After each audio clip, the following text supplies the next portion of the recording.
Pour ajouter des incertitudes personnalisées à votre série de points, sélectionnez tout d'abord votre graphique. Avec Excel 2013, sous l'onglet Création, appuyez sur le bouton Ajouter un élément graphique, puis choisissez l'onglet Barre d'erreur. Si vous utilisez Excel 2010 ou 2007, appuyez sur le bouton Barre d'erreur situé sous l'onglet Disposition. Bien qu'il soit possible de choisir directement des barres d'erreur avec une erreur type, un pourcentage ou un écart type, choisissez Autre option de barre d'erreur afin de personnaliser les incertitudes de votre graphique. La fenêtre qui s'ouvre vous permet, tout d'abord, d'ajouter les incertitudes selon l'axe vertical. Si vos incertitudes selon la verticale sont de part et d'autre de chaque point, choisissez une orientation positive et négative. Dans la section Style final ou Style d'arrivée, Excel choisit par défaut des incertitudes avec des empattements. Ceux-ci ajoutent un trait horizontal à chaque incertitude verticale et cela pourrait être interprété comme une incertitude horizontale. Afin d'éviter cette confusion, nous vous conseillons de choisir plutôt une incertitude sans empattement.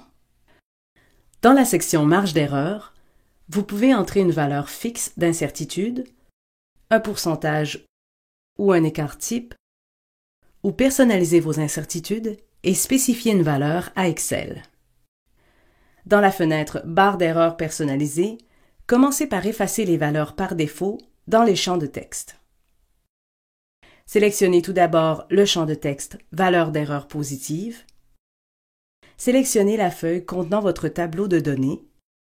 Puis, finalement, sélectionnez les données représentant les incertitudes verticales positives. Cliquez ensuite dans le champ de texte Valeur d'erreur négative et répétez la séquence en retournant à la feuille contenant votre tableau, puis aux données représentant les incertitudes verticales négatives. Cette répétition est due au fait qu'Excel offre la possibilité d'avoir des incertitudes non symétriques. Avec des incertitudes qui sont symétriques, les valeurs d'erreur positives et négatives sont égales et proviennent donc de la même série de données.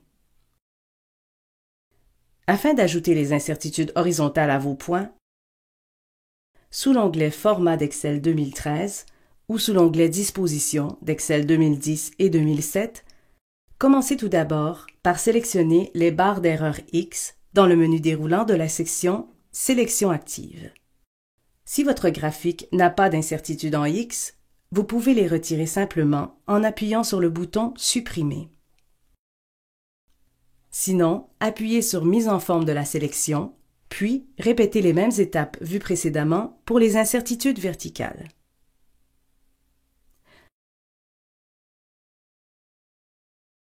Voilà, vos points ont maintenant des incertitudes personnalisées.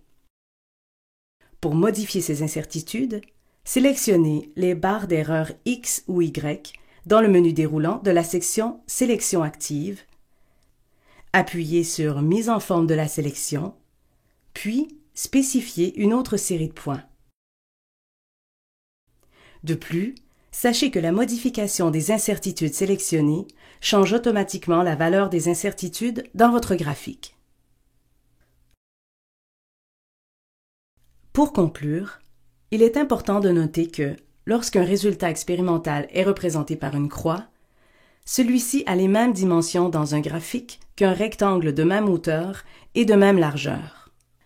Comme Excel ne permet de tracer que des barres et non des rectangles d'incertitude, il faudra se les imaginer lors de l'analyse du graphique.